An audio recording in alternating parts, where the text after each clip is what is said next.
If you look at any user interface component in total isolation, it is incredibly easy to make it look flawless. In a perfectly frictionless void, a button or a dialog box will always match its exact design specifications. Static previews and component galleries tell you what a piece of UI looks like, but they fail to answer a more important question: how that same component actually behaves once you drop it into a real application. A button might look pristine in a gallery, but break its layout when translated into a language with longer words. A bottom sheet's padding can collapse against a device's navigation bar, or a modal might hit the boundaries of a smaller screen in ways designers never anticipated.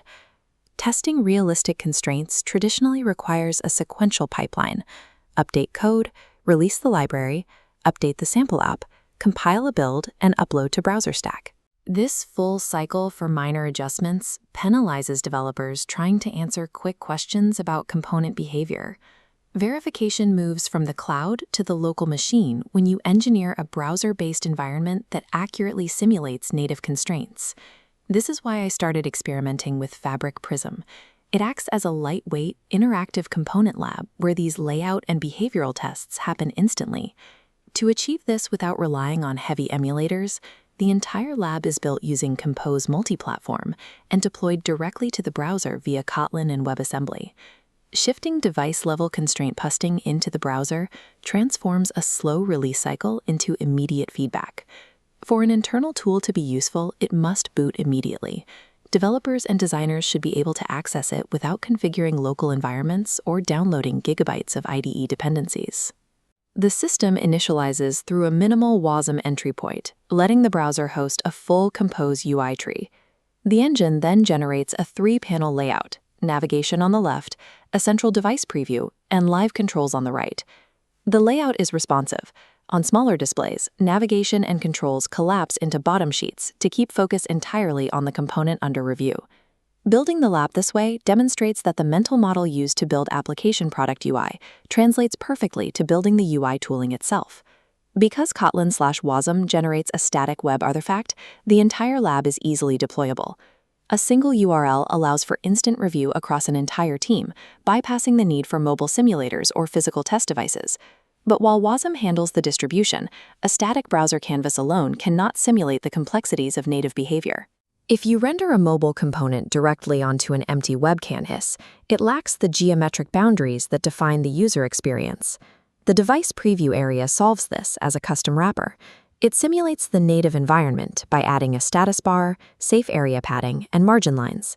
This container enforces these environmental factors, forcing the component to react to the structural padding. Inline components work fine, but modals and sheets have different rendering requirements. Treated inline, a modal gets trapped by container padding.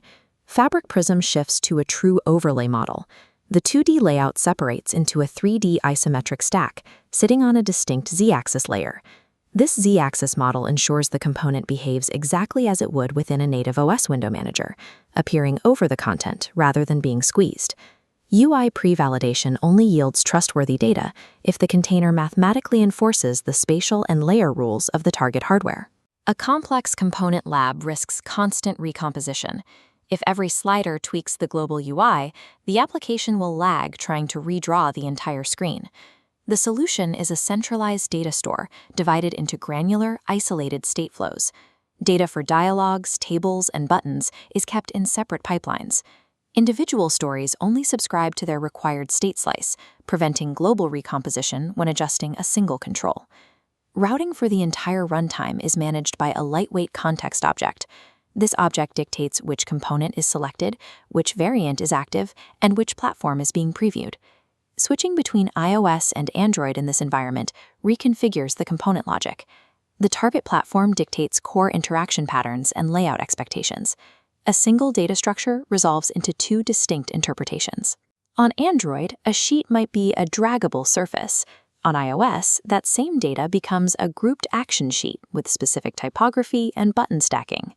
Story-aware controls ensure developers only interact with properties relevant to the component on screen, rather than navigating a generic table of every possible value. A JavaScript Bridge API also exposes the Compose runtime to external web scripts, allowing for potential automated visual reviews. Environment simulation requires an architecture where state and platform identity are decoupled, preventing the tool from becoming as complex as the systems it tests. Revisit that original testing pipeline: code, release, build, and cloud upload. Fabric Prism intercepts this flow. It introduces a localized loop immediately after the code is written, bypassing the nodes that require full builds and cloud uploads. It is a pre-validation layer, not a total replacement for real hardware testing. But it catches layout breaks, text overflows, and platform margin discrepancies instantly in the browser. By catching these errors early, engineers reserve the heavy testing pipeline exclusively for validated, high-confidence release candidates. Isolated perfection is useless if a component breaks upon implementation. To be effective, a lab must subject every button and dialog to the same environmental pressures found in the final product. The velocity of a design system is limited by its slowest feedback loop. Engineering tooling to match the target environment unlocks that bottleneck and accelerates development across the entire platform.